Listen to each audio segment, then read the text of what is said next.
sentons les signes des temps apparaître, Seigneur, dans le ciel, sur la terre et sous la terre.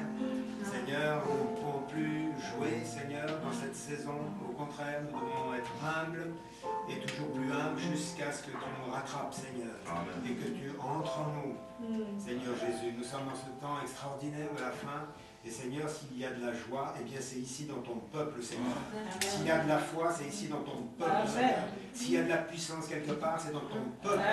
S'il y a de la sagesse, Seigneur, c'est ici dans ton peuple, Seigneur. S'il y a une intelligence, Seigneur, eh bien elle est aussi dans ton peuple, Seigneur.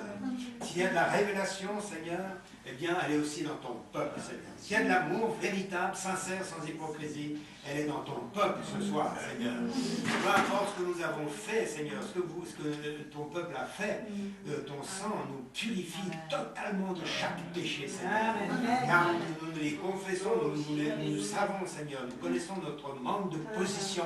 C'est la raison pour laquelle nous voulons entrer dans la véritable position que tu nous as acquise une fois pour toutes au calvaire. Les souffrances du calvaire nous ont donné cette position glorieuse dans laquelle, Seigneur, nous sommes plus que vainqueurs sur toutes les portes de l'ennemi, Seigneur. Oh Jésus, quelle foi te fait grandir ici. Ce soir, Seigneur, fais un déversement de foi par la puissance du Saint-Esprit, Seigneur, afin que nous soyons dégagés de tous les liens qui nous enveloppent si facilement. Tous ces liens, toutes ces hypothèques, tous ces péchés qui nous enveloppent si facilement, Seigneur. Ce soir, nous voulons une purification, Seigneur, et une consécration, et repartir avec une joie ineffable dans nos cœurs, Seigneur, avec lequel tous ces démons seront brûlés, désintégrés, et tu donneras à chaque individu ici ce soir, Seigneur, de marcher sur la puissance de l'ennemi et que rien ne leur nuira. Oh, mais une joie, Seigneur. Seigneur, une joie glorieuse, ineffable dans ton peuple ce soir. Seigneur, même les enfants, les petits-enfants, Seigneur, tout, Seigneur, nous voulons ouvrir notre cœur à cette vie divine, Seigneur, qui est au milieu de nous. C'est la raison pour laquelle ce soir, Seigneur, que tous ceux qui ont une requête dans leur cœur, Seigneur, la présentent devant toi, que ce soit une maladie, Seigneur, peu importe ce que c'est, un problème social, économique, familial, peu importe, Seigneur, nous levons notre cœur, Seigneur, vers toi, nous te demandons de nous répondre. Ainsi, Seigneur, que tout esprit soit lié, tout esprit mauvais soit lié au dehors et que tous nos esprits, nos cœurs soient liés à Jésus-Christ, à l'Esprit de Christ. Seigneur, tu ouvres notre entendement, tu ouvres nos oreilles spirituelles, tu ouvres nos yeux spirituels, afin que nous entrions dans ces choses glorieuses de la fin. Seigneur, donne-nous des messages surnaturels. Pas seulement la lettre, pas seulement la connaissance, même pas seulement la révélation, mais la manifestation. Seigneur, nous voulons entrer maintenant dans la manifestation. Seigneur, nous ne voulons pas être dans le parvis extérieur, même pas dans le lieu saint, mais nous voulons entrer dans le lieu très saint. Traverser ce voile de notre chair, des 5 sens. Seigneur, des 10 sens, des 10 canaux qui nous mettent en contact. Mais nous voulons le 11e canot, la foi, Seigneur. Ta foi parfaite, Seigneur, dans cette saison-là. Seigneur, nous ne pouvons plus marcher avec une foi imparfaite. Seigneur, nous voulons nous avancer maintenant dans ce monde. Seigneur, avec une foi parfaite, entière, absolue, Seigneur. Te remercions pour toutes ces choses, d'ouvrir pour nous le Saint-Livre. Seigneur, de mettre nos cœurs dans le repos ce soir, Seigneur. Je place en ton nom toute personne ici sous l'onction de Jésus-Christ. Seigneur, dans le nom de Jésus-Christ, nous te prions. Amen. Et amen. Pendant que vous êtes debout, amis, frères et sœurs, je vais lire une écriture rapidement. Prenez Apocalypse chapitre 10, là. Comme ça, vous pouvez vous asseoir tout de suite après. Je salue notre cher frère Michelot Jean-Jacques, son épouse, et toute la famille, et toute cette église locale, cette assemblée famille. L'église qui est dans ta maison, Philémon. Nous avons un autre Philémon en 2010. C'est possible? Amen. Donc voilà, je suis heureux de vous retrouver après longtemps que je ne suis pas revenu. Mais vous savez, le frère Jean-Jacques a du miel, alors il vous attire terriblement par là. Maintenant, nous voulons donner vraiment de la bonne façon. Et je sais que c'est l'amour fraternel sincère ici. Ça, je n'ai pas de doute ici. Il l'a prouvé des milliers de fois, notre frère. Vous savez, vous pouvez le blesser, lui tordre un bras, lui tordre le cou, il vous aimera toujours. Il faut le faire, hein. Je n'arrive pas encore à son niveau, il me manque encore un peu. Il faut qu'il me donne ce soir. Bon. Voilà, j'aime la sincérité, c'est magnifique, ça brise les démons, ça tue les démons, ça guérit les malades. C'est pas merveilleux. Apocalypse chapitre 10, verset 1.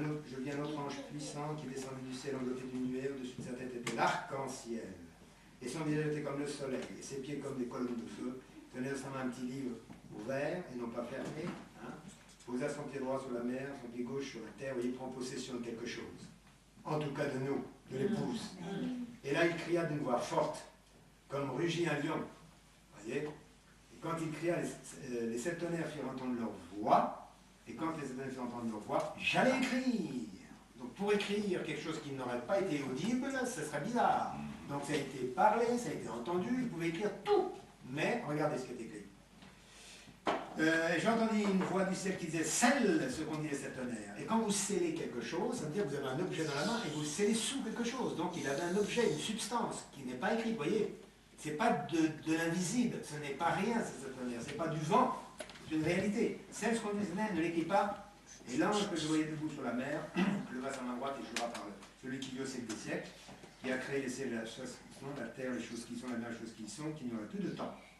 Mais, MAIS, conjonction de coordination, qu'au jour, avec les DS, plusieurs jours, des semaines, des mois, peut-être 3 ans, 63, 64, 65, à la voix du 7e ange, quand il sonnerait de la trompette, donc il proclame son message, le mystère singulier maintenant de Dieu s'accomplirait, comme il annonçait à ses serviteurs, les prophètes de l'ancienne alliance, évidemment, depuis Abraham, même depuis Enoch, jusqu'à Malachie. Même Adam, tiens, allez, de Adam jusqu'à Malachie, c'était ça qui avait été annoncé, voyez-vous. Amen. Maintenant, je finis au verset 7, ça suffit.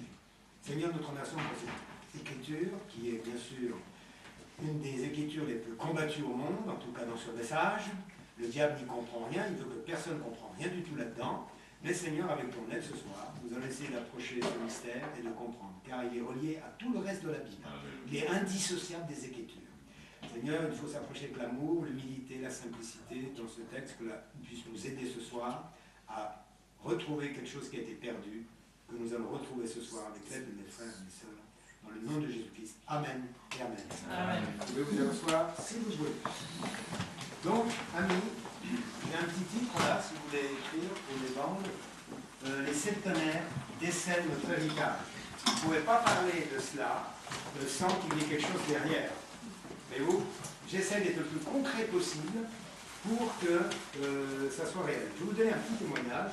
Lorsque je suis devenu chrétien en 1972, 72, puisqu'on est en France là, je parle français, eh bien, en octobre 72, je me suis dit, Seigneur, j'aimerais lire toute l'Apocalypse. Je me suis levé le matin, j'étais chez des amis à Pontoise, en France, près de Paris. Et puis je me suis mis à lire la Bible. Et quand je suis arrivé à Apocalypse 10, eh bien, quand je suis arrivé à ces 7 tonnerres, quelque chose m'a vraiment impressionné. Et je relisais. Et je relisais. Et je relisais pour comprendre, savoir ce qu'avaient dit ces 7 tonnerres. Impossible d'en sortir. Moi, je n'ai pas la même Bible, et je tournais derrière pour voir s'il y avait quelque chose d'écrit. Mais manque de chance, c'est Apocalypse 11, derrière Apocalypse 10.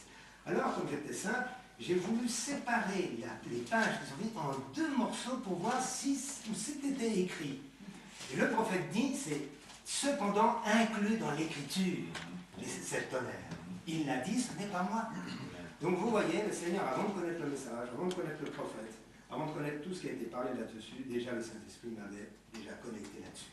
Mystère, hein, c'est incroyable, hein, ça. Merci Seigneur, c'est un des témoins, j'en ai d'autres comme ça. Mais si vous voulez, j'ai creusé ça, vraiment à fond, les 7 tonnerres, j'ai cherché, j'ai voulu vraiment voir, et j'ai vu que c'était relié directement au 3e pôle, évidemment. Donc, vous savez, c'est une approche qui est difficile, mais on va avancer tout doucement. Et je vais vous lire une bonne interprétation ou un outil qui peut nous aider, c'est dans 1 Corinthiens, si vous voulez noter pour le relire à la maison chez vous. Vous verrez qu'il y a une idée que Paul avait déjà amorcé ces choses-là, et j'ai trouvé une belle définition, si vous voulez, dans 1 Corinthiens chapitre 2, voilà, verset 6. C'est de 6 à 7, voilà, quand je dis ça. Cependant, c'est une sagesse que nous prêchons parmi les parfaits. Sagesse qui n'est pas de ce siècle, ni des chefs de ce siècle qui vont être anéantis. Nous prêchons la sagesse de Dieu, mystérieuse et cachée. Et votre 7e psaume, vous l'avez là. Amen. Avant les siècles, avait destiné pour notre gloire. Vous voyez, il connecte ces mystères avec la gloire de Dieu. Sagesse qu'aucun des chefs de ce siècle n'a connue. Car s'il l'eût connu, il n'aurait pas crucifié le Seigneur de gloire. Encore une fois, vous voyez. Mais comme il est écrit, ce sont des choses que l'œil n'a point vues, que l'oreille n'a pas entendues. Vous voyez, c'est pour ça que nos yeux doivent être ouverts, nos oreilles doivent être ouvertes, pour attraper cette parole non écrite, mais qui a été parlée, frères et sœurs. Donc si ça a été parlé, ça voyage tout le temps autour de la terre. Ce n'est pas moi qui le dis. Alléluia. Et si vous avez un récepteur dans votre âme, vous allez capter ce qu'on dit les septonnaires et vous allez les trouver dans l'écriture écrite. Vous verrez un jour où c'est écrit.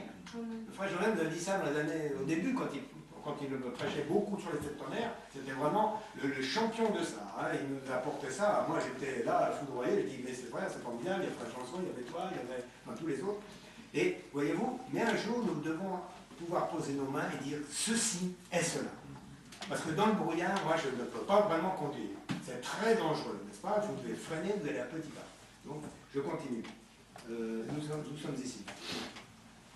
Et il dit des choses qui ne sont pas montées au cœur de l'homme. Vous voyez, ça reste à votre âme. Des choses que Dieu a préparées pour ceux qui l'aiment. Vous voyez, une relation d'amour. N'est-ce pas? Dieu nous les a révélées par l'esprit, un esprit de révélation. Comme le frère a dit tout à l'heure, nous sommes bâtis sur la révélation. Alléluia. Car l'esprit sonde tout même les profondeurs de Dieu. Comment allez-vous entrer dans les profondeurs de Dieu sans un outil? Il vous faut ce troisième pôle, les septonnaires qui ouvrent la parole, qui ouvrent le cœur de Dieu, car Dieu n'est pas avare de secrets, de mystères. Il veut déverser sa nature dans l'épouse. C'est juste, n'est-ce pas? C'est cela, l'idée. Ensuite, il dit, lequel des hommes a fait le connaître les choses de l'homme, c'est l'esprit de l'homme, qui est en lui de même, personne ne connaît les choses de Dieu, si ce n'est l'esprit de Dieu. Or, nous n'avons pas reçu l'esprit du monde, mais l'esprit qui vient de Dieu, afin que nous connaissions les choses que Dieu nous a données par sa grâce. Et nous en parlons non avec des discours anciens, la sagesse humaine, mais avec ceux, alors écoutez bien, mais avec ceux qu'enseigne l'esprit, et regardez comment on le fait, employant un langage spirituel pour les choses spirituelles. Mais bon, c'est cela l'idée. Mais l'homme animal ne reçoit pas les choses de l'esprit de Dieu, car elles sont une folie pour lui, ne peut même pas les connaître, hein, parce que c'est spirituellement qu'on en juge. L'homme spirituel, au contraire, juge de tout et n'est lui-même jugé par personne. Et frères, nous ne voulons que personne nous juge. Celui qui vous juge, c'est Dieu. Et si je vois quelque chose de faux dans mon frère ou ma sœur, eh bien, non seulement je pardonne, mais je camoufle, je justifie, j'amène le sang sur ce frère ou cette sœur. C'est ça la puissance de l'Église sur Satan. Amen. Le diable est tellement content que les frères se divisent pour des fois 3 ronds de carottes. Vous êtes d'accord? Pour pas grand-chose, les gens se séparent. C'est vraiment terrible. Moi, je peux supporter un frère qui a beaucoup de différences avec moi. Alléluia, heureusement qu'on y arrive des fois. Mais vous savez, le diable est très méchant. Pour pas grand-chose, il nous sépare. C'est vrai, je ne sais pas qu'on y arrive, mais il y arrive quand même. Alléluia. Qui a connu la pensée de Dieu pour bien cela. Vous voyez, c'est une bonne définition, la meilleure que j'ai pour l'instant. C'est magnifique, hein? Maintenant, j'aimerais... oui, on va faire comme ça. Je vais lire Matthieu 16, parce que j'aimerais connecter ça avec Matthieu 16. Oui, on va connecter ça avec Matthieu 16. Que vous connaissez toutes ces écritures. Il faut que je prie aussi pour les frères, là. Comme je dis, j'ai 3 retours. Je dis de mettre ça comme ça pour pas oublier ça. Alors, je vous ai dit Matthieu 16, hein, verset 13. Alors, je vous laisse ce texte, qui est magnifique, évidemment. Verset 13. Voilà. Jésus est envoyé dans le territoire de Césarée de Philippe, demanda à Philippe, qui dit-on que je suis? Moi, le Fils de l'homme. Ils répondirent, les uns disent que tu es Jean-Baptiste, les autres Élie, les autres Jérémie, ou l'un des prophètes. Et vous leur dit-il, qui dites-vous que je suis? Vous, l'épouse. Simon, Pierre lui répondit, tu es le Christ, le Fils du Dieu vivant. Jésus, reprenant la parole, lui dit, tu es heureux, voyez la joie, Simon, fils de Jonas. Car ce n'est pas la chair et le sang, donc tes 5 sens, intelligence, raisonnement, tout cela, non? qui t'ont révélé cela. Mais c'est mon Père qui est dans les cieux. Amen. Donc ça vient d'en haut, la révélation descend d'en haut, vient d'en haut, n'est-ce pas? Et moi je te dis que tu es Pierre, et que sur cette pierre-là que tu viens de dire, ta confession, hein, je bâtirai mon église. Et que les portes du séjour des morts ne prévaudront point contre elle. Ce qui vous protège du séjour des morts, c'est la révélation de ce que vous avez de qui est Christ vraiment en profondeur. C'est ça qui nous protège du séjour des morts. Et alors si le séjour des morts ne peut pas prévaloir contre vous, alors c'est vous qui possédez les portes de l'ennemi. Et la dernière porte que nous devons posséder dans cette saison, c'est la dernière porte, c'est la porte de la mort. Avant l'enlèvement, vous posséderez cette porte-là, frères et sœurs. C'est ce qui se passe tout de suite maintenant. Et le 7e sceau nous donne la puissance sur la mort.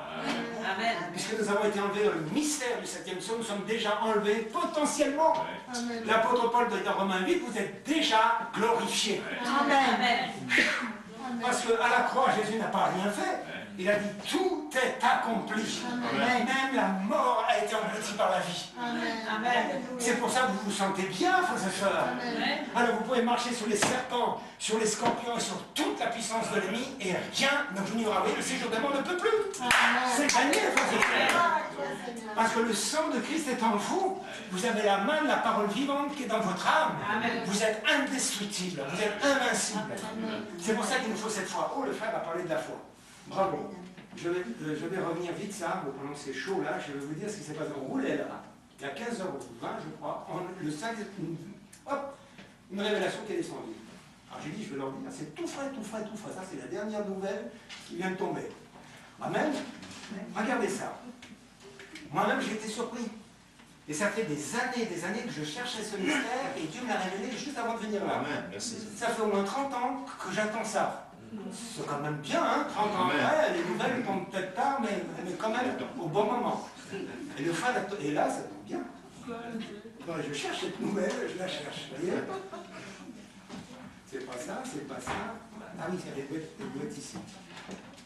Vous voyez, je sais pas qu'est-ce qui s'est passé, elle a disparu. Oh là là, mais je vais quand même... Voilà, c'est marqué ici. Bon, qu'est-ce qu'on fait? On dit ça avant ou on prie pour 3 après? Alors je vais y aller. Ça ne vous dérange pas? Parce que j'ai 3 requêtes là. Je m'excuse, j'ai un peu oublié, mais on va le faire maintenant. Alors, je vais dire la première, parce que là, je ne vais pas vous oublier. C'est, il y a 41 ans, Ursula, elle a connu au Creusot, avant qu'on se connaisse, un ami au Creusot là-bas. Et puis 41 ans, il nous a téléphoné, il a réussi à nous trouver, il a réussi à nous trouver en Suisse, il nous a téléphoné. Il a 63 ans, je pense, maintenant. Ouais, un petit peu plus âgé que toi. Bon. Et ce garçon, enfin cet homme qui est marié, qui est un verbal, juste, mais à côté en Allemagne, il est malade, quoi, très très malade. Hein, c'est le cancer toujours, c'est ça? Je vais dire ce qu'il fait là. Pour Michel Marchand, 40 ans plus tard, appelle Ursula, une connaissance du village de mon enfance, en Saône-et-Loire. Sa santé va très mal, il doit faire opérer du cancer du cerveau. Vous savez, le diable est très méchant. Hein. Il va se loger dans des endroits incroyables.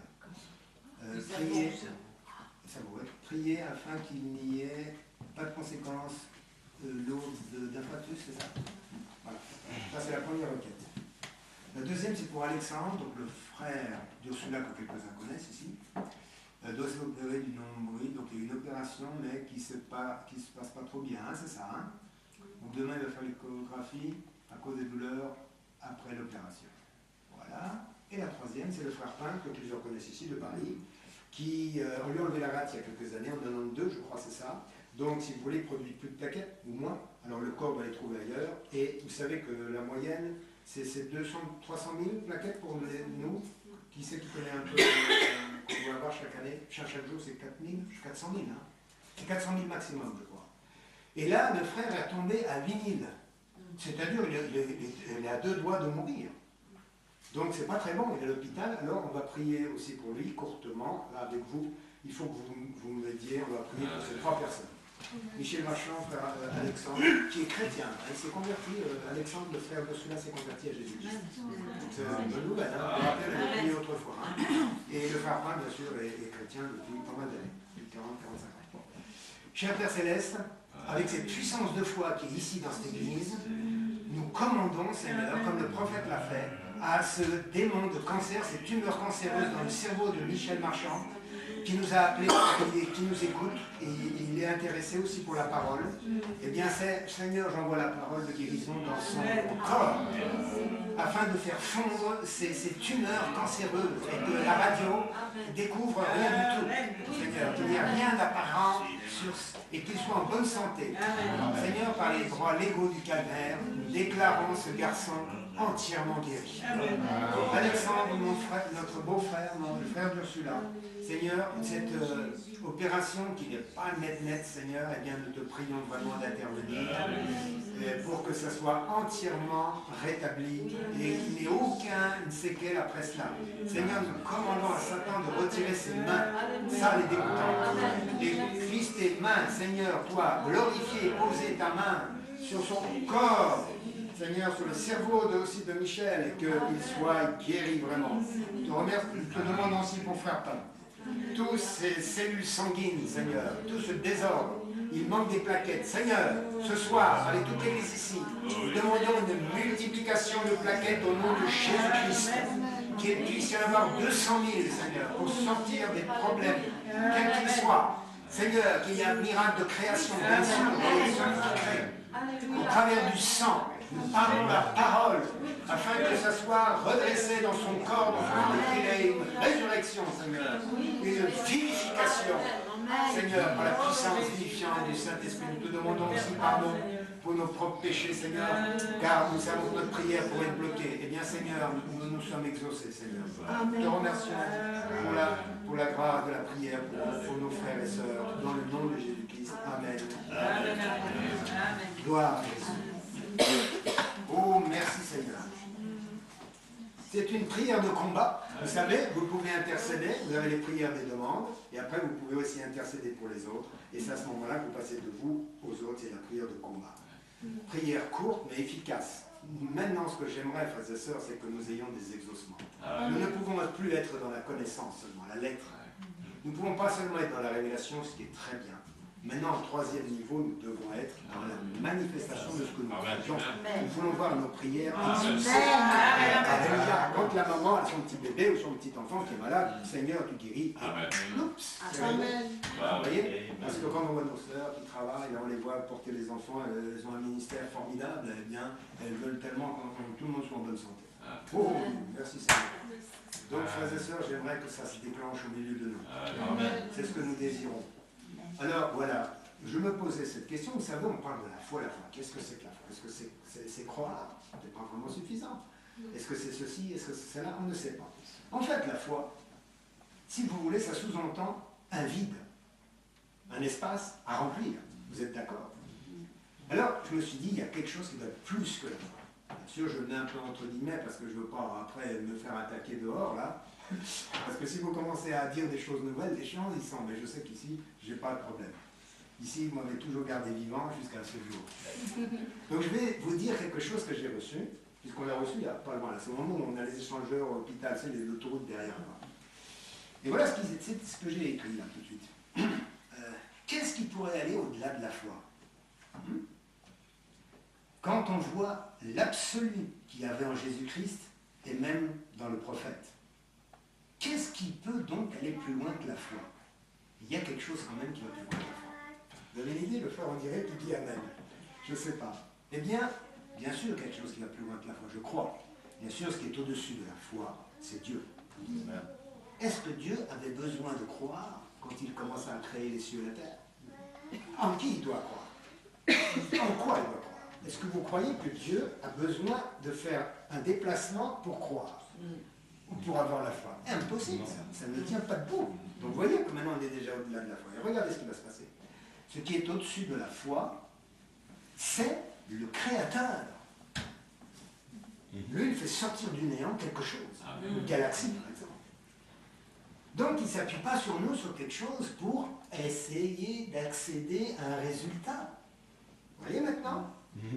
Et si Dieu nous donne sa nature, ne serions-nous pas dans la même capacité que Dieu? Puisqu'il dit le prophète, vous êtes des créateurs. Vous revenez avant même le commencement. Il n'y a rien. Parle. Et l'écureuil est là. Dieu a réussi à amener un homme pécheur dans une rédemption totale. C'est vrai, n'est-ce pas? Comment se fait-il que Dieu puisse prendre un homme pécheur et le transporter au milieu de 7 anges? C'est pas la place d'un homme, c'est la place de Christ là. Mais si Frère Branham n'avait pas Christ en lui, il ne pouvait pas se tenir au milieu de ces 7 anges. De ces 7 anges qui sont une image de cette manière aussi, qu'on va essayer de parler après. On va essayer d'avancer très vite avec ça.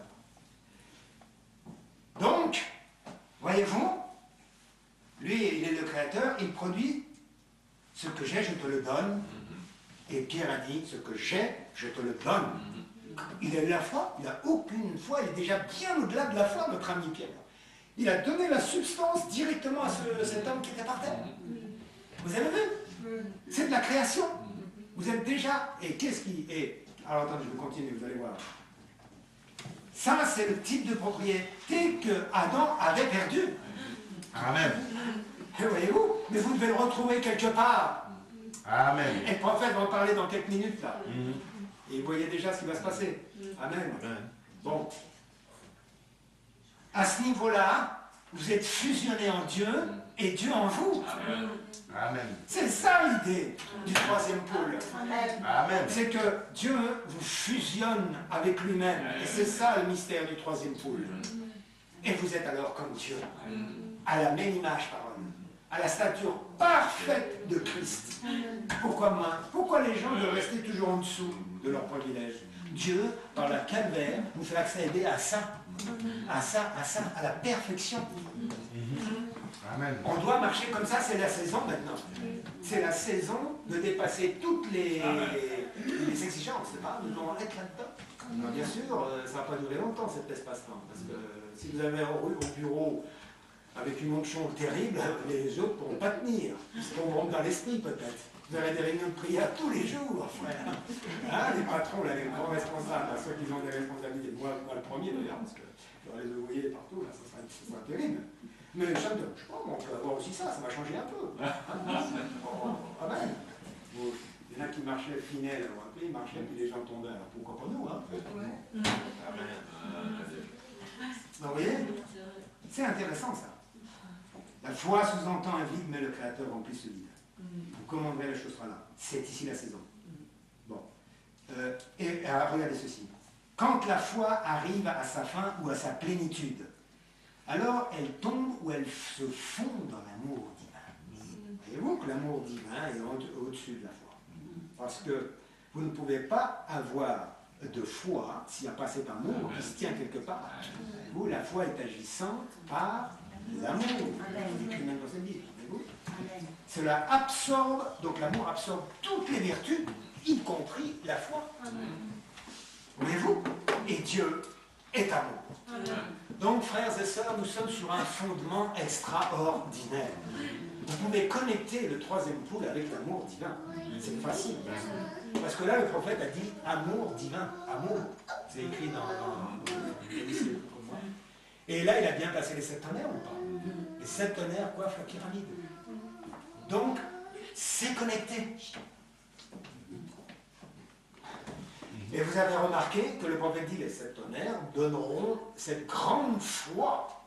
Donc, ils se tiennent au-dessus de la foi, puisqu'ils peuvent donner la foi.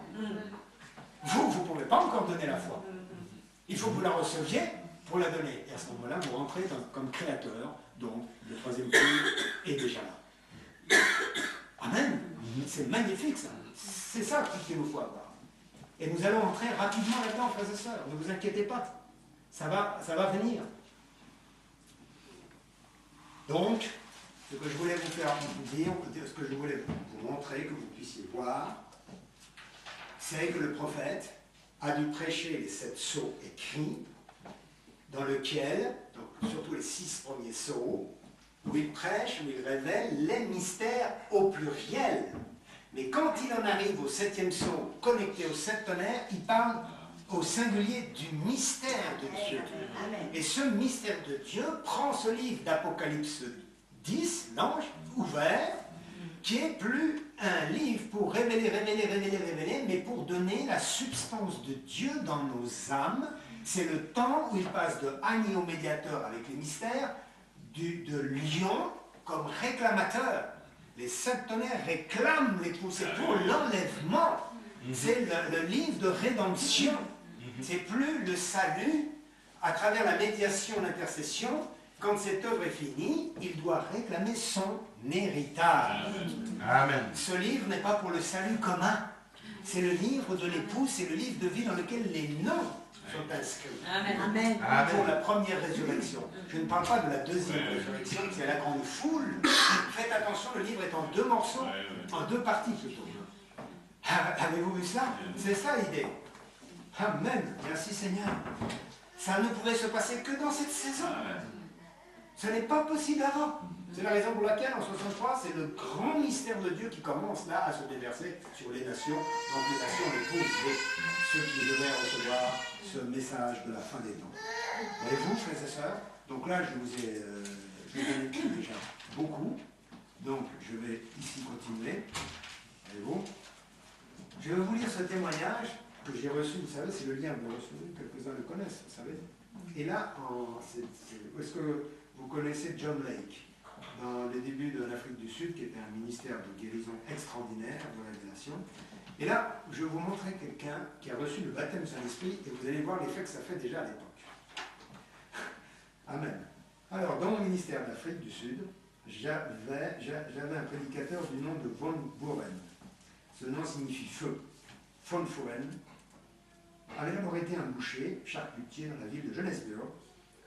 Il sombra dans l'excès de consommation. Son médecin lui déclara qu'il n'avait plus qu'une année à vivre. Sur ce, il renonça à sa boucherie et acheta une exploitation agricole à la campagne pour fournir à sa famille des sources de subsistance. Après avoir quitté la ville, il apprit par une lettre de ses amis que beaucoup de gens à Johannesburg étaient baptisés dans le Saint-Esprit. D'autres guéris, d'autres abondamment bénis, etc. Von Buren prit la lettre, alla dans les champs, rampa sous un buisson d'épines, déploya la lettre devant Dieu et pria. Dieu, si tu peux faire de telles choses pour les gens de Johannesburg, tu peux aussi faire quelque chose pour moi ici. Amen. Je suis chrétien depuis 18 ans et j'ai prié pour certaines choses qui ne se sont pas produites. Vous voyez, c'est possible, ça de prier, de ne pas être exaucé. C'est facile, hein?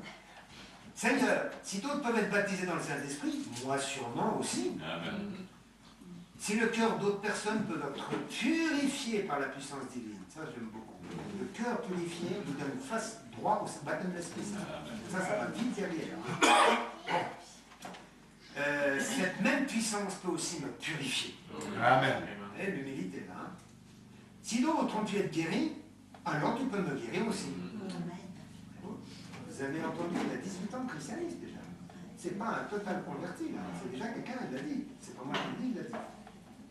Si d'autres ont pu être guéris, alors peut me donner. Alors, qu'il se donnait lui-même à Dieu, ayant ouvert son âme au ciel, soudain, l'Esprit descendit sur lui et il devint la personne la plus transformée que j'ai jamais connue. C'est John Lake qui dit ça. C'est pas mal jusque-là. Hein? Mais alors la suite, attention. Hein. Accrochez les ceintures pour ne pas partir. Parce que vraiment, c'est jamais. Hein. Vous savez, Whitefield disait à tous les enfants, quand il prêchait dehors, il y avait 30 000 personnes, et les enfants étaient assis dans les arbres. Il a dit, les enfants, enfin lui tout le monde, descendaient des arbres. Pourquoi? Parce que la puissance de Dieu venait partout, que les gens tombaient dans l'esprit, les enfants tombaient des arbres. À cause de ça, alors il ne faut plus personne dans les arbres. Là, ça va, vous êtes déjà par terre. Vous êtes déjà à la moitié du chemin. Amen. Dieu se mouvait à l'intérieur de cet homme. Vous voyez, c'était beau, hein? Pendant 18 jours, il allait et venait comme couvert par l'ombre de l'Esprit de Dieu. Le Seigneur parlait constamment à son esprit, le dirigeant vers celui-ci ou celui-là, juge, avocat, homme, médecin, riche et pauvre. Quand il les trouvait, l'Esprit de Dieu lui communiquait des messages tels que, dans bien des cas, ces hommes tombaient à genoux et se mettaient à verser des larmes. Il raconta aussi que 18 ans durant, il avait prié pour la conversion réelle, pour une conversion, la transformation de sa femme, sans succès. Mais ce matin-là, le Seigneur lui baptisait dans son Saint-Esprit, une prière nouvelle monta dans son cœur. Une nouvelle profondeur. Voyez-vous, vous êtes renouvelés. C'est ça qui est marrant. Avait touché l'intérieur de lui. Et cette grande profondeur intérieure jaillit une supplication nouvelle à Dieu. Ce matin, le cri vers Dieu toucha l'esprit de son épouse, et avant que Fontenay ait atteint leur maison, elle avait donné son cœur à Dieu. Et 3 mois, toute sa famille, 11 enfants, et ils ont tous été immergés dans le Saint-Esprit. Dans un autre endroit, John Lake mentionne qu'à cette occasion, Fontenay pria cette prière céleste, et en très peu de temps, 18 familles furent baptisées dans le Saint-Esprit. Le Seigneur le remplit si bien de sa gloire qu'il s'entendit dire « Va à Pretoria, je vais t'envoyer vers divers membres du Parlement. » Et il fut admis en présence du Premier ministre à l'époque, Louis Botha. Botha eut l'occasion de raconter cela par la suite à John Lake, en disant « Lake, monsieur Lake, j'ai connu Van Buren depuis son enfance. Donc, j'ai connu comme un garçon téméraire et agité. Mais cet homme est venu à mon bureau. Il s'est tenu à quelques mètres de moi. Je levai les yeux vers lui, et avant qu'il commence à parler, j'ai commencé à être secoué dans ma chaise, et tout ça. Je suis tombé à genoux, j'étais sous le bureau, là, et j'ai commencé à crier à Dieu. Et là, il disait, regardez ça qui est intéressant, la fin qui est plus beau cadeau, Von Furen parlait comme Dieu. Ça me rappelle quelqu'un, ça. Il en avait la majesté. Il était surhumainement magnifique. Déjà avant le message, 1920, marqué là-haut. Amen. Ça, c'est pour vous. Donc, amis, frères et sœurs, si dans l'âge de la Pentecôte, que le prophète appelle comme une naissance dans le Saint-Esprit, si Dieu peut faire ça avec une naissance ici-là, combien plus forte il peut faire avec nous quand on se tient là dans cet âge-là, après la Odyssée. Vous êtes sortis de la Odyssée, et comme on avait dit, vous êtes dans cet âge éternel qui relie les 7 âges à la pierre de fer. Frères et sœurs, il nous faut un témoignage. Il nous faut une manifestation. Les gens attendent partout ça. Il faut que ça commence par toi ou par lui, par elle, je ne sais pas. Il faut que ça commence. Amen. Il nous faut Christ dans notre chair mortelle. Cet esprit vivifiant pour qu'on ait une victoire totale, une joie totale, une paix totale, une foi parfaite, une puissance parfaite, une humilité parfaite. Oh là, merci Seigneur. Nous sommes dans cet âge, frères et sœurs. N'est-ce pas merveilleux? Oh, gloire à Jésus. Il faut qu'il en soit ainsi. Voilà l'arc-en-ciel aux 7 couleurs. Regardez ce qu'il dit ici dans les 7 âges de l'Église, dans le Capucin. Il dit que c'est 7 couleurs par lesquelles il sauverait la terre. Amen. Il a dit les 7 couleurs qui sauveraient la terre. Et il colle les vertus. Ce sont des couleurs, des vertus rédemptrices, bien sûr. La foi vous délivre de l'incrédulité. La vertu vous délivre de la faiblesse. La connaissance de l'ignorance, du plan de Dieu, des choses de Dieu. La tempérance de l'intempérance, évidemment. L'impatience, de l'impiété et de la haine. Oh, là, ça c'est un gros morceau. Ben, celui-là, il va falloir vraiment s'en occuper. Voilà. Toute cette pyramide de vie, ce sont 7 voies, si on veut, de rédemption. Amen. 7 sauts de rédemption, 7 tonnerres de rédemption, c'est facile à voir, ça, c'est pas compliqué. Mais ces 7 tonnerres qui ont été cachés dans les 7 âges se sont regroupés là dans le 7e saut. Et le prophète a commencé d'ouvrir 63, 64, 65, ce qui était contenu dans les tonnerres, n'est-ce pas? Et il dira que vous ne pouvez rien ajouter à l'écriture. Alors, le Seigneur lui montre, dans ce message-là, je ne vais pas tout lire finalement, puis ça gagne du temps, il dit que ce sera une continuité de la même écriture, les 7 tonnerres. Vous lisez le texte et là vous êtes dans la révélation, mais ça se raccroche à l'écriture. Sinon vous ajoutez et vous êtes sous la pénalité d'Apocalypse 22. Heureusement que Frère Branham avait l'Esprit de Dieu, sinon il aurait été hors écriture. Et le Seigneur va lui dire quelque chose dans ce message, la nourriture au corps convenable. Je vous donne ces clés, tiens, quelque chose de troisième point. On va le lire après. Ici, il dit, le prophète, et ça, il faudrait bien que les gens l'entendent, et vous avez remarqué, on est en 65, je crois, là. Laissez-moi vous le dire, c'est bien après les sauts. Frère Jean-Jacques, on est d'accord avec ça? Mais on est en 65, là. Pardon? Tu connais le message, hein? Les dates. 18 juillet 65. Je vais vous dire pourquoi je dis ça. Regardez ici. C'est très important et je pense que peu le lisent. Il a dit ceci.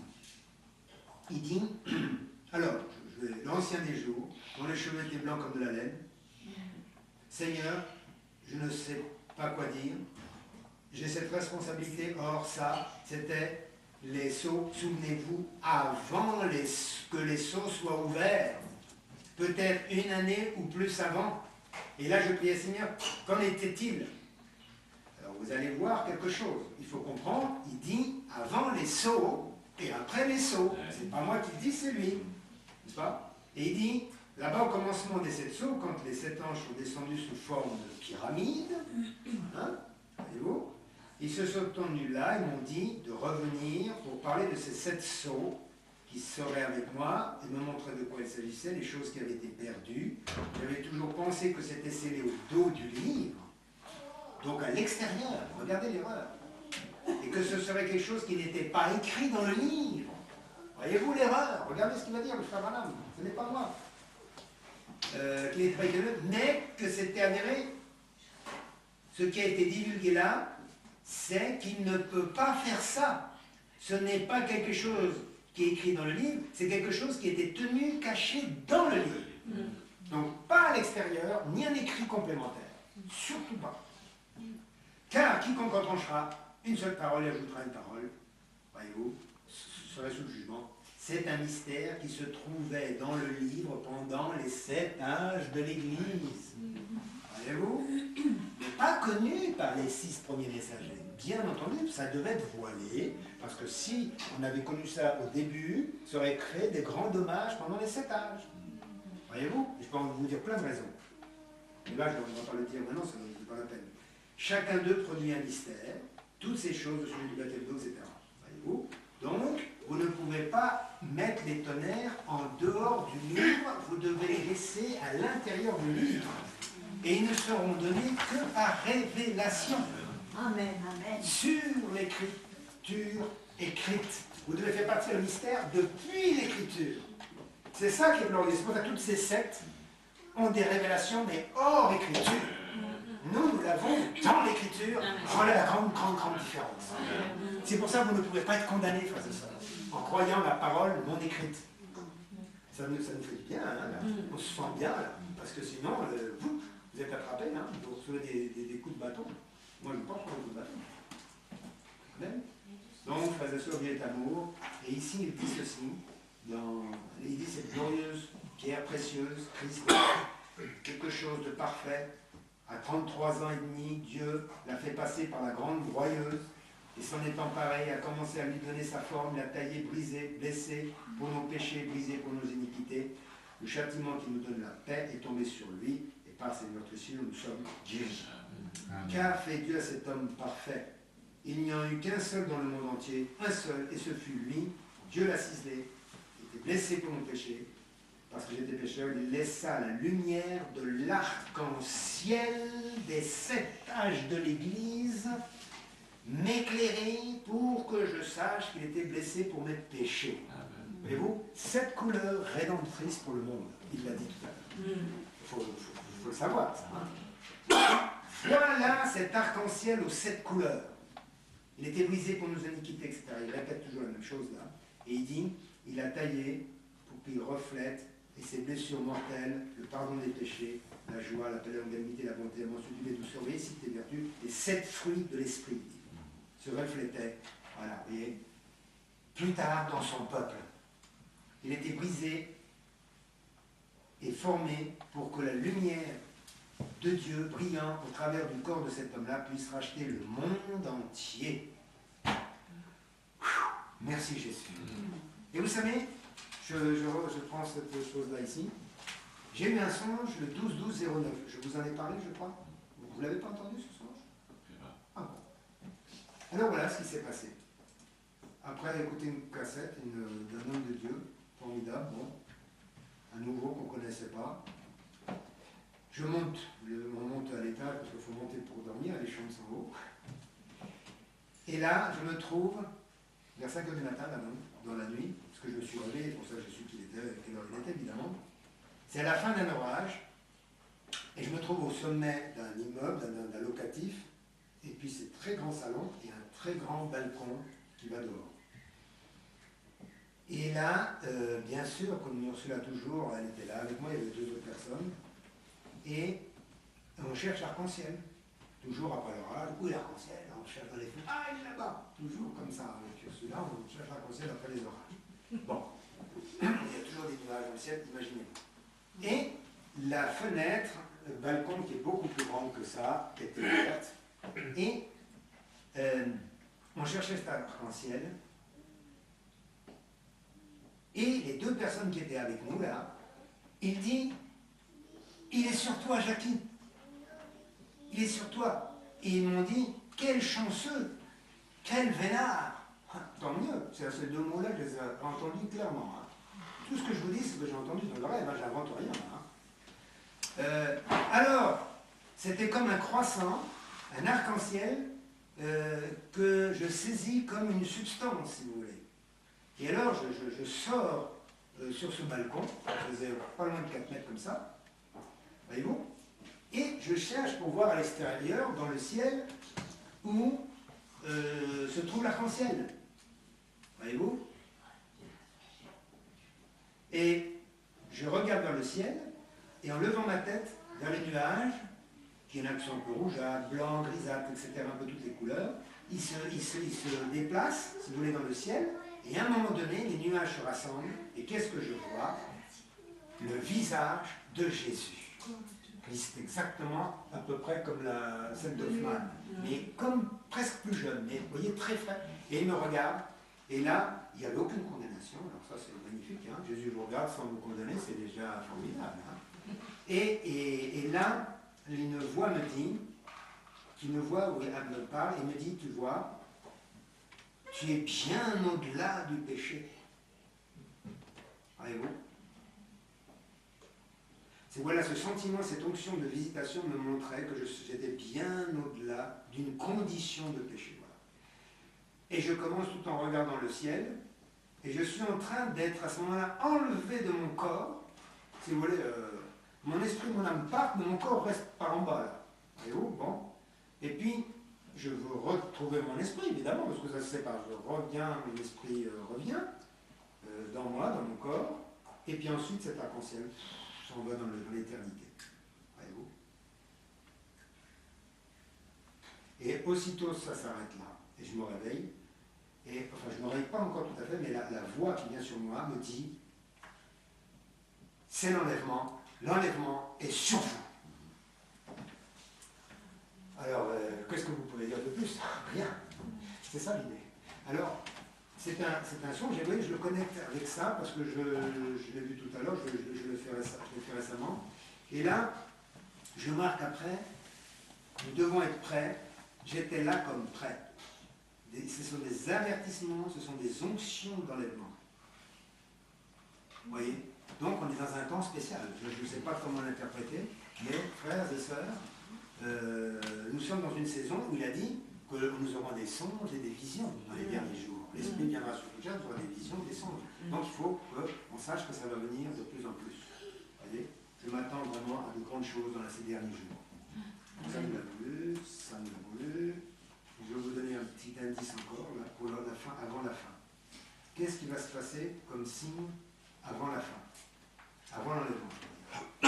La trompette de Dieu sonnera et les morts en Christ ressusciteront premièrement. Ça, c'est la vérité. Alors, le prophète dit, quand nos yeux verront ceux que nous avons aimés, on parle de notre saison, nous serons changés en un instant, en un clin d'œil, et nous serons enlevés avec eux. Amen. Donc, avant l'enlèvement, vous verrez apparaître des gens que vous avez connus, qui sont en Christ décédés, endormis. Et s'ils apparaissent, vous les voyez quelque part, alors téléphonique, dites-nous par là. Faites un témoignage. Voyez-vous? quand on dit les 7 tonnerres vont rassembler l'épouse, ça fait partie du rassemblement. La foi va aussi nous rassembler. L'onction qui va venir dans les derniers jours va nous rassembler. La puissance qui va rentrer dans chacun va nous rassembler. Voyez-vous, les 7 tonnerres coiffent tout. Vous les verrez partout après. C'est une substance, ces 7 tonnerres. Ce n'est pas magique. Ce n'est pas... C'est une réalité. N'est-ce pas? C'est l'Esprit de Dieu sous la forme de l'adoption. C'est pour ça qu'ils sont appelés 7 tonnerres à ce niveau-là. Voyez-vous l'idée? Il n'y a rien de magique. Le prophète a toujours fondu les sceaux et les tonnerres ensemble. Vous ne pouvez pas les dissocier. Ce n'est pas possible. Les sceaux, les trompettes, les coupes, les âges, les messagers, tout ça c'est un seul bloc, le prophète a dit, dans le 4e sceau et dans le dernier message. Je ne peux pas tout vous lire, c'est trop de citations. Donc croyez ce que je vous dis parce que c'est dans le message. Ne dissociez pas les tonnerres de la parole. C'est ça que certains font. Mais je ne suis pas d'accord avec tout ce qui se fait. Parce que je ne peux pas accepter tout. Parce que sinon, vous accepteriez n'importe quoi. Nous devons être toujours fondés sur les Écritures. Prenons ce message que beaucoup connaissent, c'est le chef-d'œuvre. On parle de Joseph et de Joseph perfection et on s'arrête là. Mais ce n'est pas juste. J'ai la preuve dans ce message que Dieu va plus loin que ça. On le lit tous les deux? Je veux dire, tous les deux, je veux dire, vous et moi. C'est simplement, je vous donne des pépites. Maintenant, ne vous en servez pas pour combattre, pour de faire des histoires. Ce n'est pas le but. C'est simplement que j'ai toujours prêché ça partout dans l'Europe et je leur ai dit, attention, Joseph, perfection, mais il avait des égratignures. C'est ce que le prophète nous a dit. Perfection parce que le sang de Jésus, même Abraham est parfait, même Jacob est parfait, même Isaac. Mais si vous vous arrêtez à Joseph, vous n'avez que 4 éléments. Il vous en manque un. Et ça, c'est la grâce. Relisons avec vous ce qui est écrit là. Donc je lis dans cette écriture-là, ici. Et la fondation des patriarches était premièrement Abraham, puis il y eut Isaac, Jacob et Joseph, les 4 ans. Abraham était la fondation de la foi, Isaac l'amour, Jacob la grâce, chacun sait ça. Mais en Joseph, il y avait la perfection. Là, et c'est là où il pouvait placer le monument. Hein? Vous avez compris ça? Non pas sur la première, la deuxième, la troisième, mais sur le 4e, il pose le chef-d'œuvre. C'est Dieu, c'est l'épouse.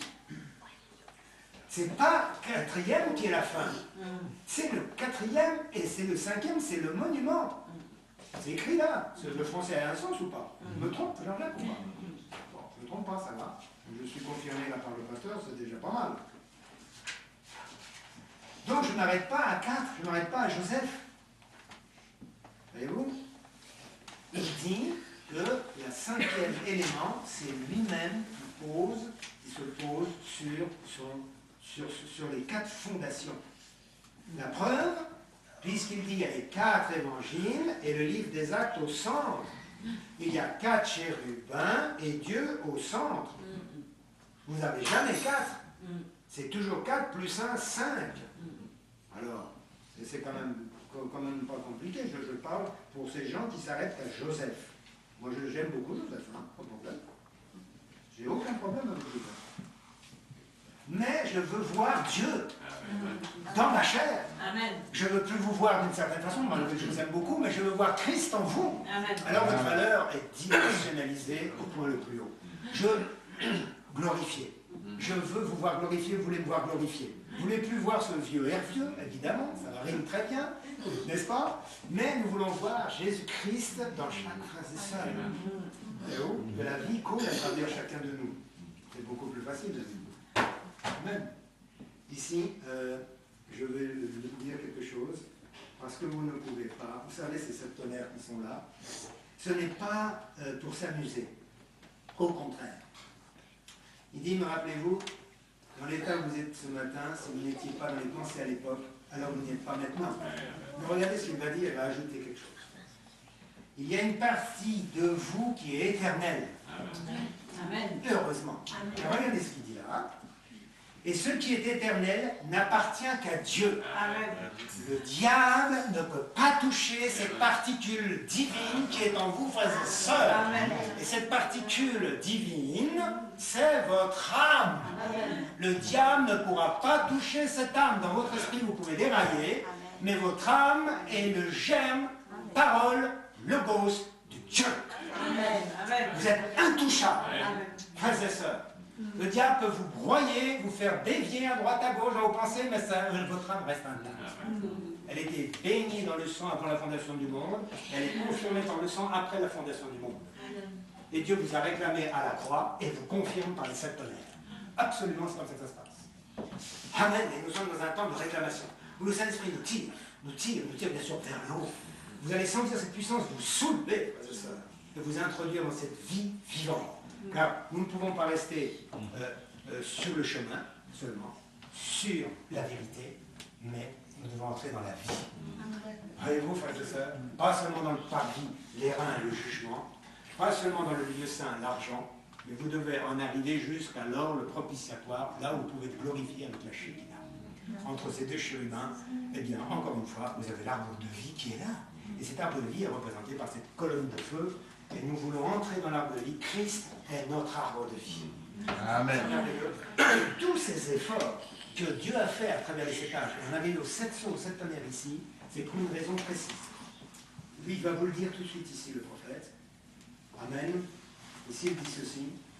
Et voyez-vous, vous devez faire valider cet acte validé, c'est, je vous souper, qu'il y a un acte a été purgé. Vous avez le sceau, tout ce qui figure dessous vous appartient. Il envoie le certificat. Ensuite, en effet, vous détenez le certificat, il n'y a aucun démon, aucune église, aucune théologie qui puisse outrepasser les limites de la preuve de Dieu. Et ça garantit comme quoi le baptême du Saint-Esprit nous a reconnus en Jésus-Christ. Voyez-vous ?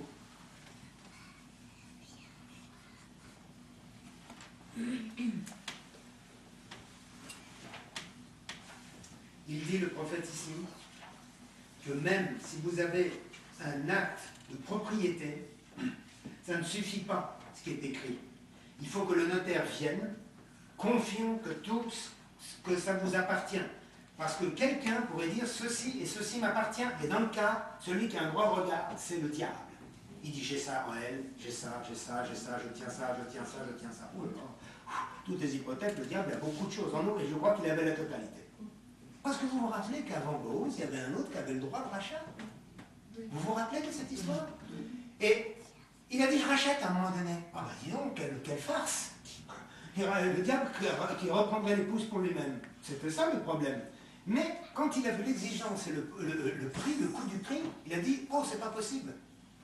Il a reculé et Boaz est venu prendre justement cette honte de prendre une fille des nations, mais en prenant une fille des nations, il a racheté le lot de Naomi qui avait du terrain, et heureusement qu'il était parent rédempteur, donc celui qui pouvait nous saisir avant, c'est le diable.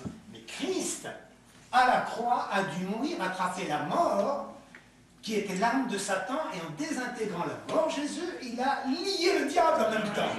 C'est-à-dire que Jésus, depuis tout le début, a attiré Satan à la croix. C'est pas une défaite, la croix. Amen. Il l'a piégé à la croix. C'était gagné. Toute la création gagnée pour Jésus. C'est ça notre victoire. C'est une croix ensanglantée.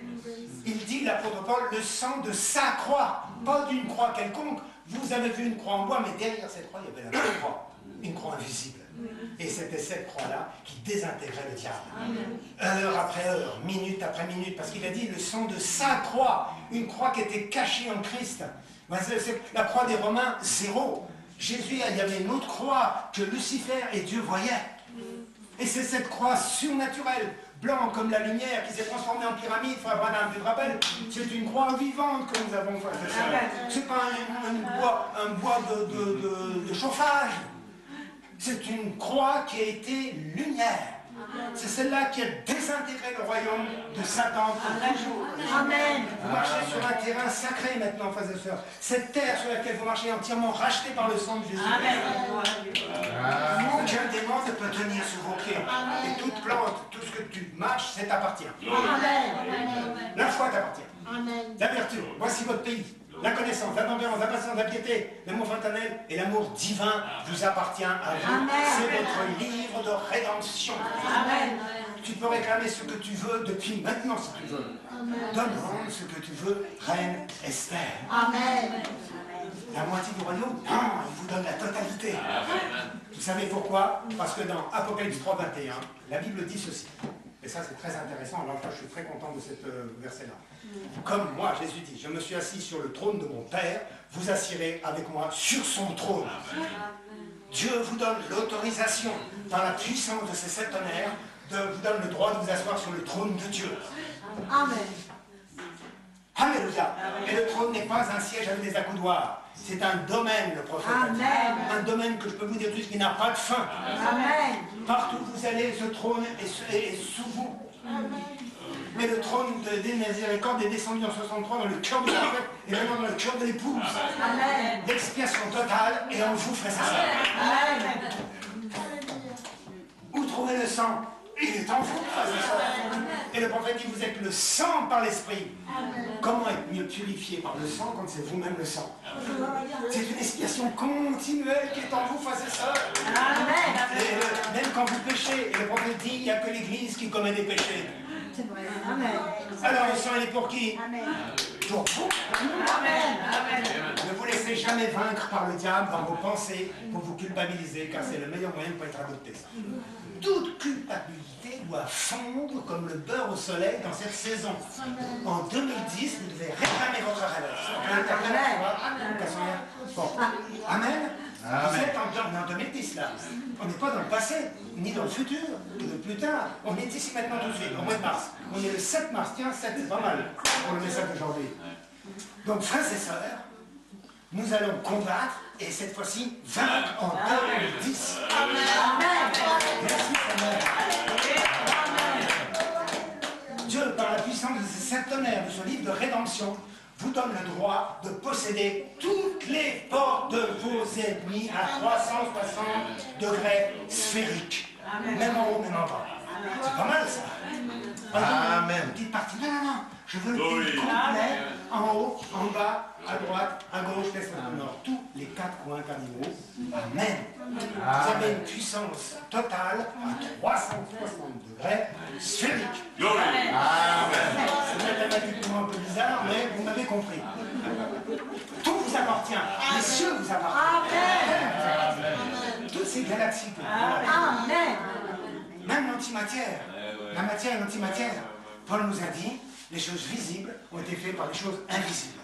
Donc Dieu a fait passer les choses invisibles par une sorte de voile, et quand ça passe là, ça vous crée une galaxie. C'est pour ça les savants sont en retard de 2000 ans. Ça va? Vous connaissez comme moi les scientifiques. L'antimatière, c'était déjà marqué dans le chapitre 3 et 4 des Hébreux. Les choses visibles ont été créées par les choses invisibles. C'est marqué dans votre Bible. L'antimatière, je dirais, c'est quelque chose d'existant. Parce que si vous faites passer un arbre ici qui meurt, il y en a un autre qui ne meurt pas là. Il revient là. Et ensuite, cet arbre qui meurt n'existera plus. Vous n'aurez que la vie vivante toujours. Il n'y aura plus d'antimatière à côté. Nous sommes dans un état glorifié. On est bien au-delà de l'antimatière. Et ça, les savants ne le savent pas. Il n'y a que nous là. Bon, Amen. Oh, merci Jésus pour toutes ces pépites. Citation après citation. Vous devez laver les prédicateurs, l'église avec des citations. C'est l'eau de la parole ensanglantée. Cette parole nous rachète instant après instant. Amen. Vous êtes contents? Moi, je suis très content. Le soleil, le printemps arrive, frères et sœurs, nous allons entrer dans une résurrection.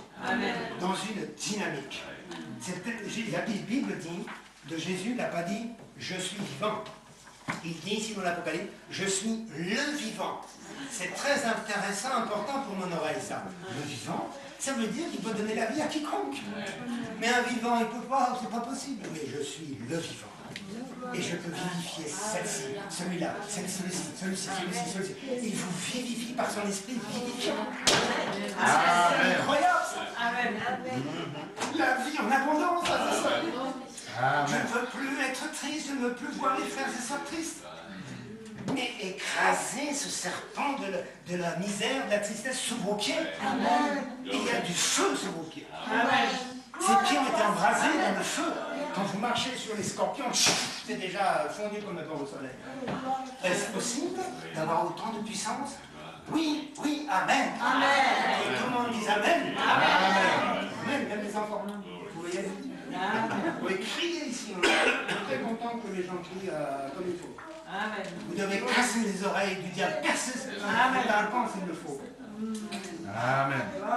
Alors, ici, il y a des textes absolument hyper puissants. Je vous les donne, sans problème. C'est gratuit aujourd'hui. Toujours gratuit. Hein. Regardez.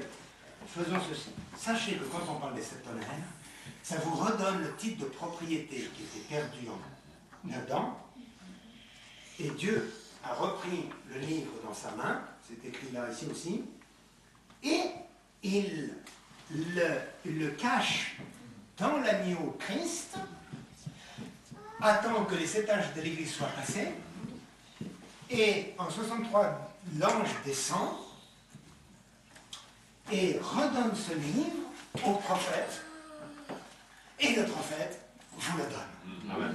Donc il est passé de Adam à Dieu au prophète, et il est là maintenant au milieu de vous. Amen. Ce livre est l'interprétation du livre qui est dans la main de Dieu, ce n'est pas un autre. N'est-ce pas? C'est le livre des 7 sceaux au dos du livre, c'est le livre des 7 sceaux d'Apocalypse 10.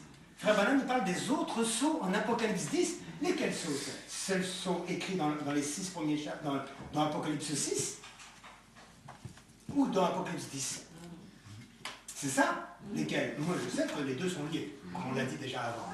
Parce que le prophète dit, cette nuée c'était les 7 anges, il dit c'était les 7 messagers, il dit c'était les 7 tonnerres, et il dit c'est les 7 sceaux. Ces 7 anges en pyramide, il dit toujours quelque chose de différent, et on voit qu'ils parlent la même chose. Ne dissociez même pas rien du tout. C'est clair ça? Si vous avez une question, vous pouvez me reposer avant ou au frère. C'est le pasteur, c'est le responsable, non? C'est toi. Mais enfin, je crois que c'est simple et c'est clair. Et là, on ne parle que des citations du message. J'arrive à la fin. Parce que je n'ai pas eu un programme, je vais pas lire encore.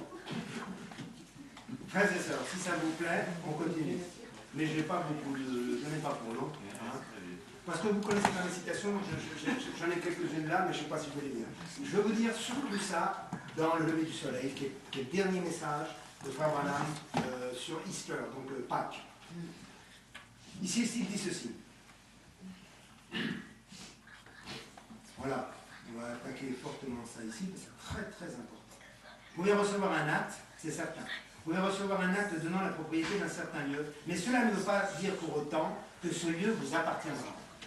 Non, monsieur. Quelqu'un pourrait venir et émettre une prétention de bien, quelque chose. Mais si cet acte contient un intitulé, toute objection, toute opposition est rejetée d'emblée.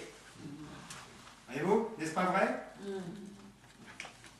Lorsque quelqu'un, un homme dit qu'il croit la parole et que le Saint-Esprit vient, alors cela, c'est l'intitulé de l'acte.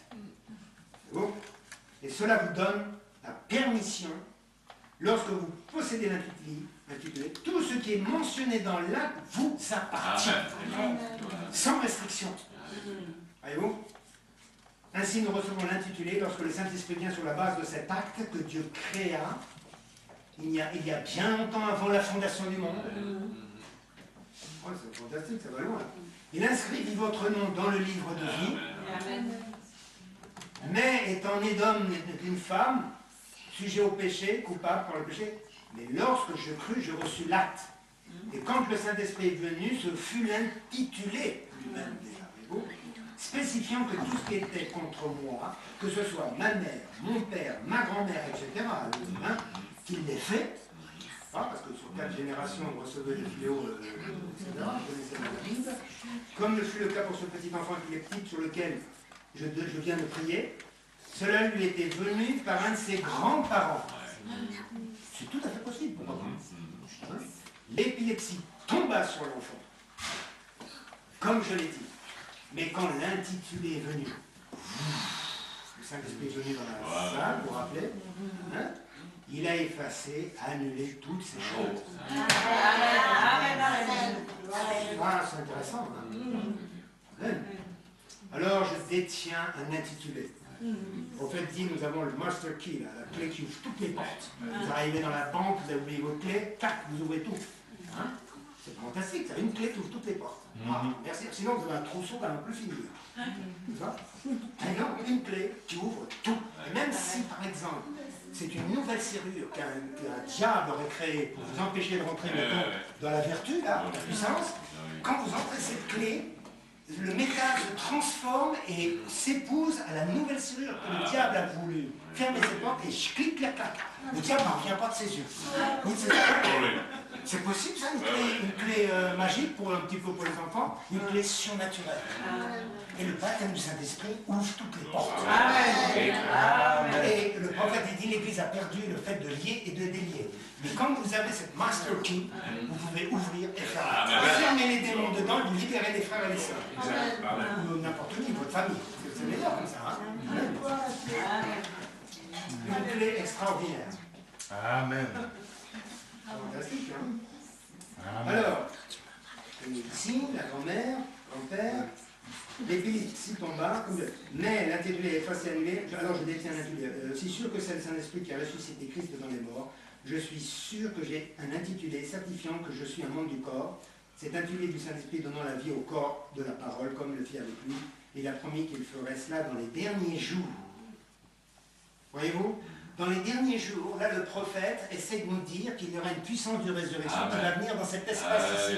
Après que vous soyez sortis de l'Odyssée, Dieu est en train de faire quelque chose de miraculeux qui ne va pas durer bien longtemps. Mais on est en plein dans cette saison-là. Je ne sais pas si les gens veulent rester dans l'Odyssée, mais moi, ça ne m'intéresse pas. Parce que là, c'est que l'impureté, la saleté, la tristesse, le mensonge, la haine, ça ne m'intéresse pas. Je veux ici vite aller là parce que je sais que ça va se coller et je partirai dans l'éternité. Le prophète a dit, comme il construit les étages, il construit aussi chaque individu. Amen. Voyez-vous? Amen. Bon, merci Jésus. Amen. Amen.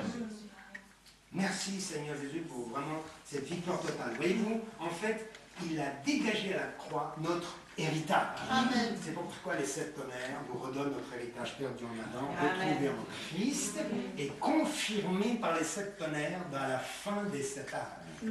C'est ça l'idée. Ça, c'est l'intitulé de l'acte que Christ nous a racheté ici. N'est-ce pas? C'est pour ça qu'il n'y a pas tant de puissance, tellement de ravages dans les 7 âges de l'Église.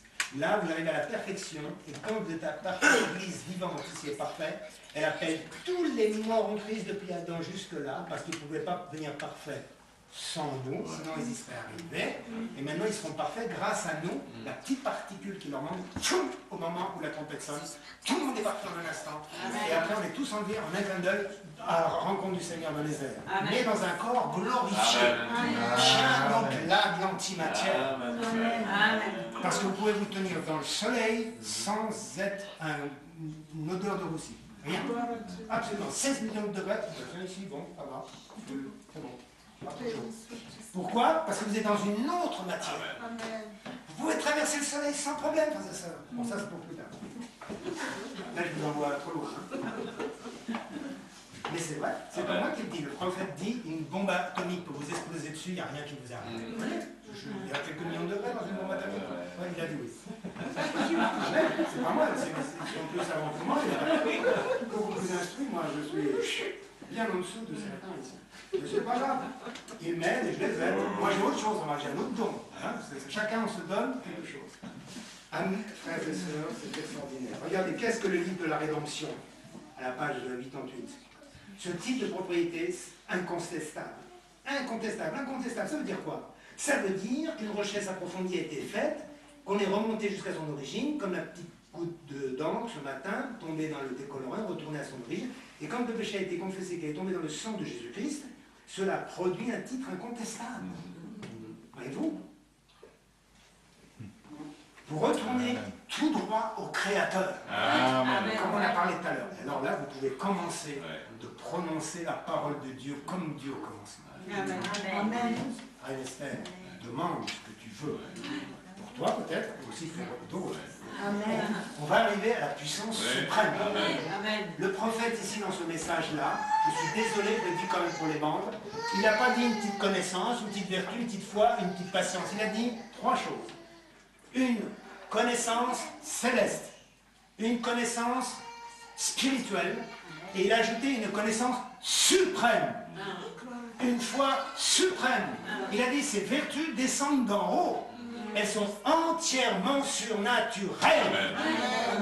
Elles sont la nature divine déployée en cette vertu qui doit entrer dans l'Église comme œuvre rédemptrice. Amen. J'ai besoin de la foi pour vaincre.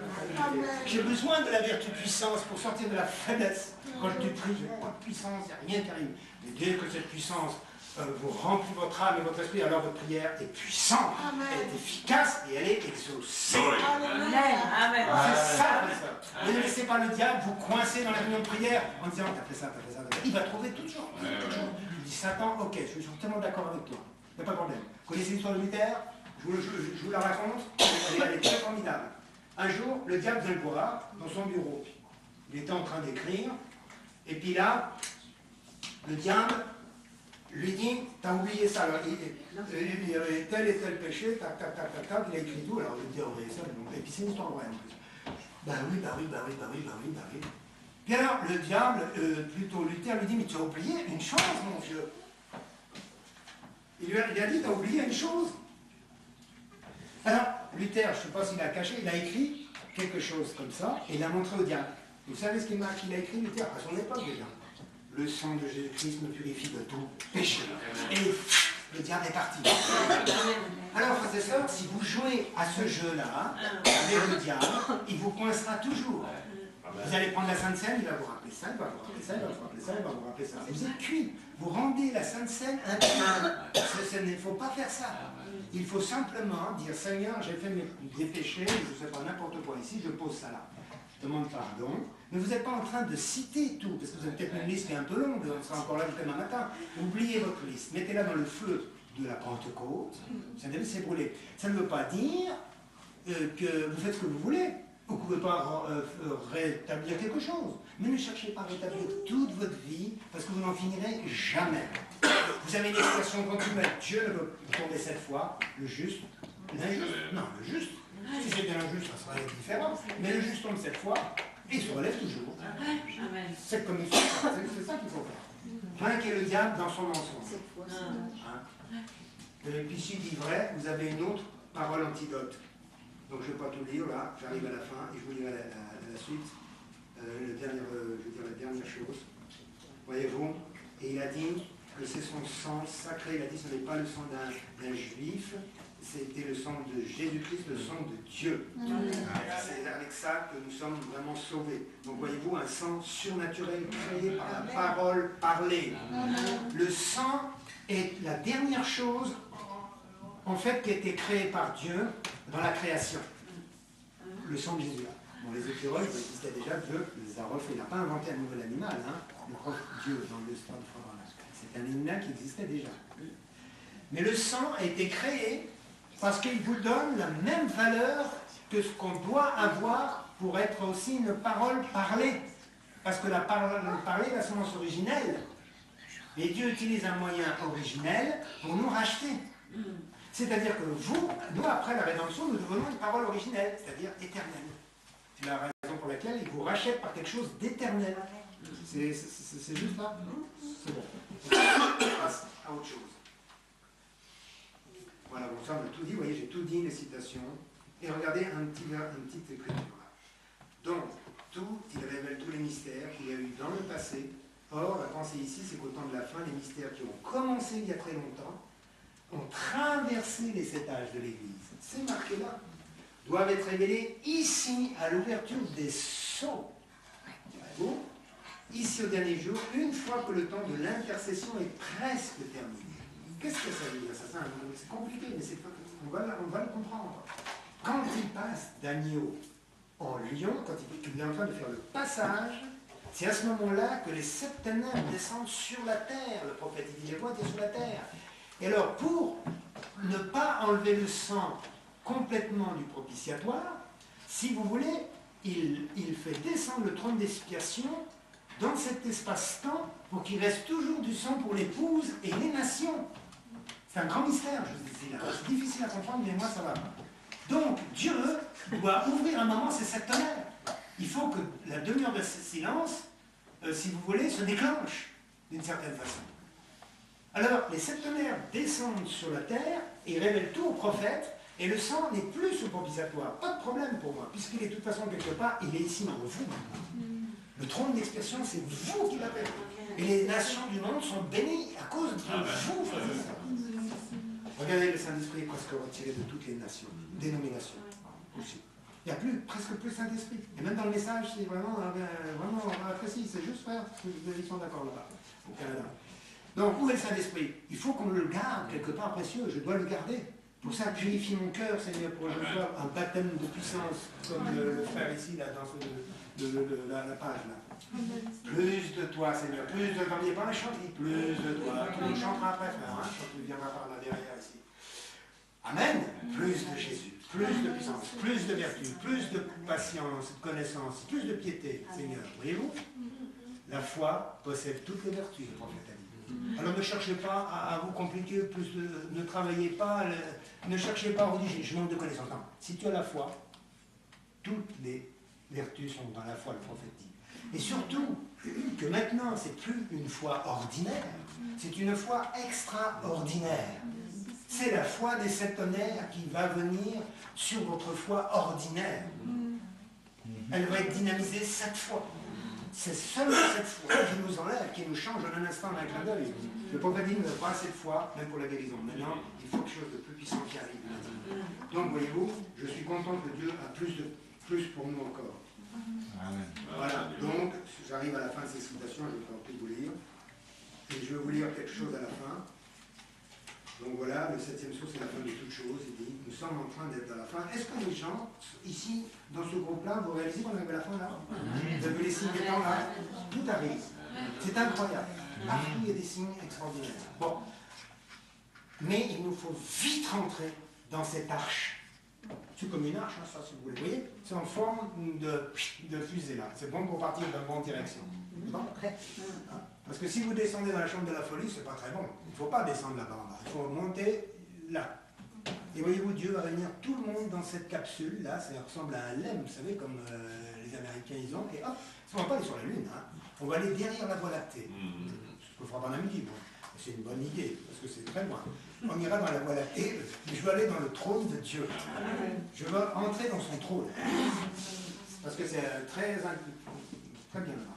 Tranquille, plus de soucis. Plus de factures, plus de soucis, plus de voitures, plus d'essence, plus de pollution, spirituelle, physique. Et je vais lire le dernier message, parle à cette montagne. Vous avez remarqué que c'est une montagne aussi, ça? Votre héritage est là-dedans, c'est ça. N'oubliez jamais. Et là, peut-être la musique. Je ne sais pas si ça va, c'est comme tu veux. Et on fait la musique après, on pourra chanter ce chant que je dis là, si vous le connaissez, si vous voulez chanter un autre, parce qu'on va se préparer pour prendre le Saint-Repas. Une petite musique toute douce, parce que là, je vais vous lire Fabanam, là, qui va dire des choses sacrées. Allez-vous, gloire à Jésus. Je crois que l'Église du Dieu vivant est maintenant en train d'arriver dans une sphère qui va secouer le monde entier. Amen. Mais qu'elle me secoue aussi avant moi. Amen. Que je sois ébranlé comme le frère a été secoué par le Saint-Esprit. Amen. Depuis l'époque de Jésus de Nazareth, c'est la première fois qu'il était dit à un être humain, demande ce que tu veux et cela te sera accordé. Amen. Reine Esther, tu peux demander. Parce que le livre a été ouvert et ton nom est là, il sort en puissance, il est en train d'être appelé. Ces 7 sauts, ces 7 tonnerres de réclamation, c'est pour vous introduire dans cette pierre de fête, c'est-à-dire vous donne le droit de vous asseoir sur le trône de Dieu. Sinon, on n'aurait pas envoyé ces 7 tonnerres de perfection pour attraper l'épouse. Après Israël, ça ne vous inquiétez pas, ils auront leur part. Et on n'est pas contre les 7 tonnerres pour Israël, surtout pas. Au contraire. Quoi que vous désiriez. Voyez-vous pas que toutes les paroles de Jésus-Christ sont en train de s'accomplir dans cette saison-ci?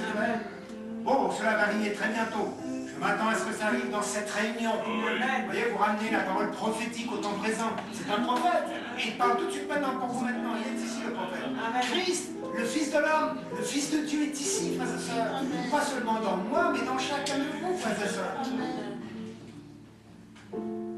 Je veux que cela arrive maintenant. Que cette onction frappera l'Église entière du Dieu vivant et qu'elle se lèvera sur ses pieds comme une puissante armée en marche. Vous êtes en mouvement 2010, c'est ça. Dans l'unité, bien sûr, dans le repos, il n'y a aucune activité que vous fassiez. C'est moi qui ai préparé les œuvres afin que vous les accomplissiez en Christ. Il n'y a pas d'œuvre à faire que vous travaillez dans votre cerveau. Ça ne marche pas du tout. Nos œuvres sont des œuvres mortes. Nous voulons faire les œuvres vivantes de Christ. C'est lui qui chasse les démons. C'est lui qui guérit les malades. C'est lui qui fait la vertu en travers de vous. C'est lui qui fait la foi à travers vous. C'est sa foi qui a l'autorité. Votre foi est imparfaite. Ah, j'ai la foi, mais imparfaite. C'est vrai. Mais lui, sa foi parfaite, vient supplanter votre foi imparfaite, la dépasse et la sort. Et alors, la foi véritable, la foi parfaite sort de vous et vous avez l'objet de vos prières. Reine Esther, demande ce que tu veux. Parle. Et vous, demande ce que tu veux. Les malades seront guéris par une parole. Les aveugles verront, les sourds entendront, les morts seront ressuscités. Et la puissance de Dieu secourra le monde par l'église du Dieu vivant. Donc le monde du message, restons déjà là. Nous sommes dans la préparation de cela maintenant. Je crois que cela arrivera très bientôt. Je crois que ce sera exactement de cette façon. Je crois que cela va bientôt frapper l'église de Dieu. 45 ans qu'on attend. À peu près, c'est ça. 46 ans maintenant. Un an, voilà. Cela va commencer un réveil qui secouera le monde, je le crois. Après, il dit, je sais que vous avez eu beaucoup de confusion au milieu de vous. C'est vrai. Vous avez eu beaucoup de hauts et de bas, et bien d'autres choses. Hein? Vous êtes quand même l'église du Dieu vivant. Amen. Vous l'êtes par la grâce de Dieu. Parce que cette pierre-là, dans Zacharie, elle écrit quoi? Condamnation? Loi, elle dit grâce. Grâce pour l'épouse. La reine Esther. Tu es ma petite reine, Esther. Il veut vous ramener dans son côté. Il a donné sa vie au calvaire. Il a dit, je la reprendrai. Vous êtes le sang de Jésus-Christ par l'Esprit. Amen. Voyez-vous? Et ce sang sur le propitiatoire. Le souverain sacrificateur faisait 7 fois l'aspersion du sang sur le propitiatoire, comme ça, en forme de croix, le sang de sa croix. Et le sang a une voix. Et là, vous avez 7 voix. 7 voix de tonnerre qui vous réclament. C'est le sang tonnerre. Les tonnerres ont du sang, une vie. Parce que maintenant, c'est l'esprit. C'est pas mécanique, c'est pas chimique. Donc, si le propitiatoire a pu accepter le sang de Jésus, ça veut dire qu'il était parfait. C'est ça le tonnerre, vous rendre parfait, frères et sœurs. Oh, alléluia. Vous êtes quand même l'église. Peu importe ce que vous avez fait. Comment vous l'avez fait. Dieu vous pardonne vos péchés. Il veut une consécration. À 360 degrés. Bien sûr. Circoncision, consécration, ça va à peu près. Hein, regardez là, une expiation se tenait là pour eux, pour l'épouse. Et quiconque a été baptisé du Saint-Esprit, le sang de Jésus-Christ vous purifie de tout péché. Levez-vous si vous voulez. Le Seigneur Dieu demande une consécration. Il ne peut répandre cela, donc le Saint-Esprit, sur nous tant que nous ne sommes pas totalement soumis à sa volonté et à sa puissance. Il ne peut répandre cela tant que nos cœurs ne sont pas entièrement purifiés du péché. Alléluia. Seigneur, cette pierre de fête, grâce pour l'épouse. Aucune condamnation ne peut rester dans l'épouse. Amen. Croyons ce que Dieu a dit que nous sommes. Tu es justifié, sanctifié, baptisé de l'Esprit, adopté et même glorifié. 5 choses principales. Dieu vous voit déjà glorifié dans sa présence. Laissons cette théophanie nous rencontrer ici. Et qui nous donne, vous chargez votre théophanie avec de l'or, des pierres précieuses et de l'argent. Des matériaux surnaturels. Vous construisez depuis ces 45 ans votre théophanie Et elle est en train de vous rejoindre ici dans cette saison pour que quand votre théophanie et votre corps physique là se rejoignent, ça va être glorifié. Troisième corps qui apparaît. 1, 2, 3. Ce troisième corps, je veux dire, ce corps glorifié est sur nous. L'enlèvement est sur toi, épouse.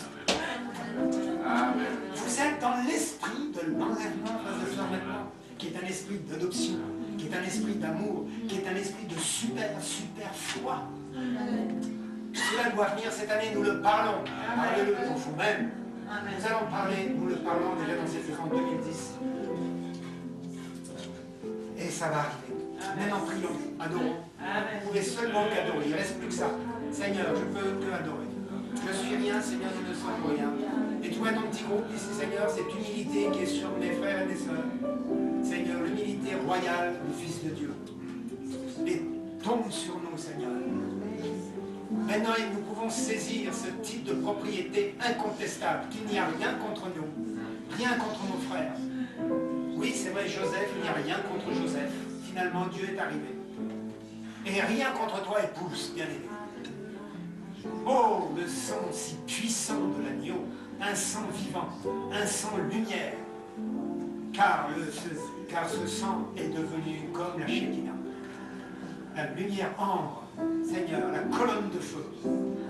Merci Jésus. Nous adorons en ton nom, Seigneur. Cette réunion n'aura pas de fin.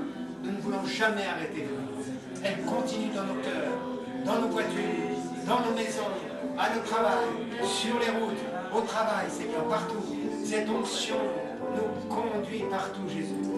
Oh, Père Céleste, bénis la continuité du service, Seigneur. Alléluia, bénis les frères bien-aimés ici, que j'aime. C'est l'amour qui descend partout, Seigneur. Le pardon, une rédemption totale au temps de la fin. Rédemption totale au temps de la fin. Jésus soulève mes frères et mes sœurs.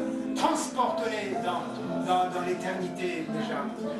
Le 7e psaume nous a déjà enlevés, Seigneur. Il y a une onction ici. Demande ce que tu veux, mon frère, ma sœur. Demande. Oh, tu crois, tu as la foi, tu as la puissance de réclamer ce que tu as besoin. Si c'est une guérison, reçois-la tout de suite maintenant. Si c'est un mauvais esprit qui s'acharne sur toi, en son nom, le nom de Jésus-Christ, nous le lions maintenant au nom de Jésus-Christ.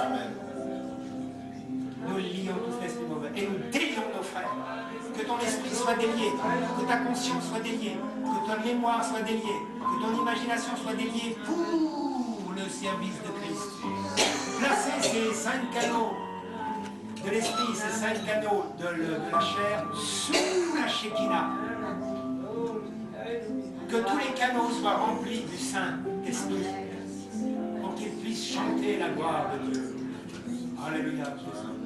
Toute votre aide est consacrée à Christ maintenant ce soir. Vous avez consacré vos vies, vos cœurs, vos âmes, vos esprits et tous les canaux. Et Dieu vous donne l'amour divin. Le 11e commandement. N'est-ce pas merveilleux? Il vous le donne, ce 11e élément. Révélation 11.